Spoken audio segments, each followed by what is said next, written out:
तो इस रमज़ान आप भी बनाएं मेरी तरह से घर पर फ्रेश जूस, वो भी एनएक्स के चॉपर में। आज मैं आपको बनाना सिखाऊंगी कि एनएक्स के चॉपर में आप किस तरह से ऑरेंज जूस आसानी से बना सकते हैं।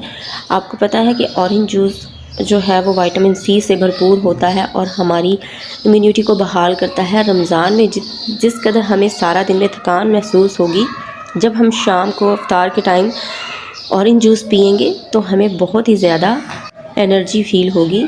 तो चलें वीडियो को बनाना स्टार्ट करते हैं। अगर आपने मेरे चैनल को लाइक नहीं किया, सब्सक्राइब नहीं किया, तो आप सबसे पहले मेरे चैनल को सब्सक्राइब कर लें ताकि मेरी हर आने वाली वीडियो आपके पास जल्द से जल्द पहुंच जाए। तो ये है जी ऑरेंज जूस जो कि मैंने एनएक्स के चॉपर में बनाया है, और वो भी बहुत ही ईजी वे से। अब मैं आपको बताती हूँ कि ये देखें, इसमें जब हम जूस बनाते हैं एनएक्स के चॉपर में तो ये इस कदर पल्पी होता है कि हमारा जो बाहर से ऑरेंज का जूस पल्प वाला मिलता है वो बहुत ही कॉस्टली होता है और उसमें केमिकल भी मिक्स होते हैं, इसलिए वो इतना रियल नहीं होता। जस्ट उसके अंदर एसेंस वगैरह डाला होता है। तो आप जो है वो जब भी बनाएं घर पर ऑरेंज जूस बनाएं ताकि आपको जो है वो एनर्जी फील हो और पता चले कि आपने विटामिन सी का जूस पिया है।